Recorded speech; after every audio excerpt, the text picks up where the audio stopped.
Hello, fellow investors. Last month, I told you that the stock market in July was the most successful stock market in 22 years.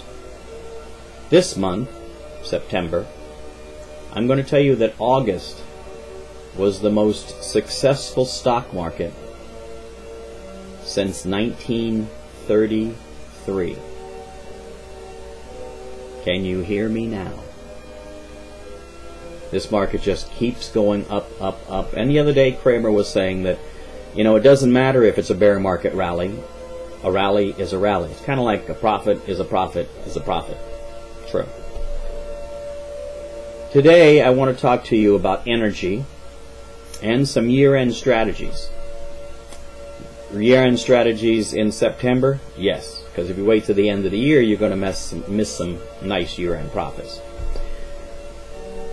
In 1970, when I worked at IBM, I designed a hybrid vehicle that used a new motor that the Japanese had just invented. It's called a kick motor.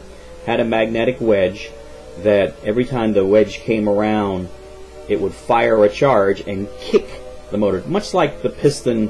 You set off a spark and the piston is shoved down and spins the crankshaft and the flywheel around. And so there's less energy being used because it's firing occasionally instead of having power to it all the time. By 1970 standards, it was very efficient. This van used that as a drive system. Of course, you have to have batteries for an electric motor and a generator to charge it. I don't think I even thought about plugging it into a wall but at night, but that's a good thing to do also. The generator was run by a small service jet.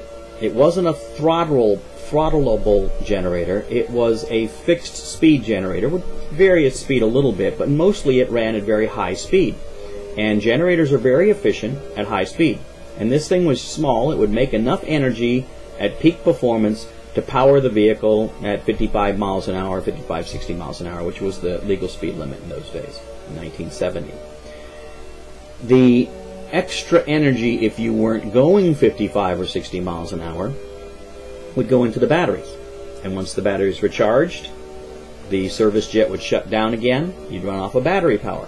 So this thing was very efficient. And the reason it was a van was because it had a lot of surface area on the roof where there were solar panels that charged the thing when it was sitting in a parking lot or in your driveway. So it was constantly storing energy that was free and making energy that was much less expensive. If I can do this in 1970, GM can do this today. They've got the Volt. Yay, the Volt! Goes 40 miles just from the plug-in charge that you give it overnight. Terrific. Then it'll go 300 miles with the auxiliary engine producing power. Okay? What happens after 300 miles? It quits. You got to plug it into something. So you buy a $40,000 vehicle, and you can't go more than 300 miles away. Oh, kids, we can't go to Disney World because it's over 300 miles away. Come on, GM. Get with the program. Quit worrying about how you can put a pipe in our arm and make money off us like the oil companies and do something good. Get busy. More recently, if I can do this in 1970, they can do it. More recently, I got involved with hydrogen, and I made a hydrogen reactor. Put electricity into it, fill it full of water. It takes the water and splits the molecule into hydrogen and oxygen. Hydrogen's the fuel, oxygen, good stuff. Smells really good too. Smells like fresh, clean water. I mean, you really want to take a deep breath and go, it smells good. Don't light a match, don't smoke, because we actually had one of the bubblers that it uses. You can't use a valve like a positive crankcase ventilation valve to keep it from firing back or backflashing into the crankcase, because they can't close fast enough. Hydrogen is tremendously more powerful than gasoline and ignites, I think, 1,000 times faster. So you bubble it underwater, you're safe. My son calls it the bong, and it's a bong. And I wrote a blog on it called The Bong Go Boom. It did. We had a problem, had the jump started, and the bong blew up. Anyway, one of the interim steps to getting to the hydrogen, and Norway, by the way, Norway does this. Norway has a hydrogen highway. They've built these gas pump-looking things with a little roof over them, and the roof is actually a solar panel. They shove a pipe down in the ground, and they pump up water, RODI water, and they RODI the water, reverse osmosis, distill it. They create hydrogen from the water and the solar panels, so this thing's running for free.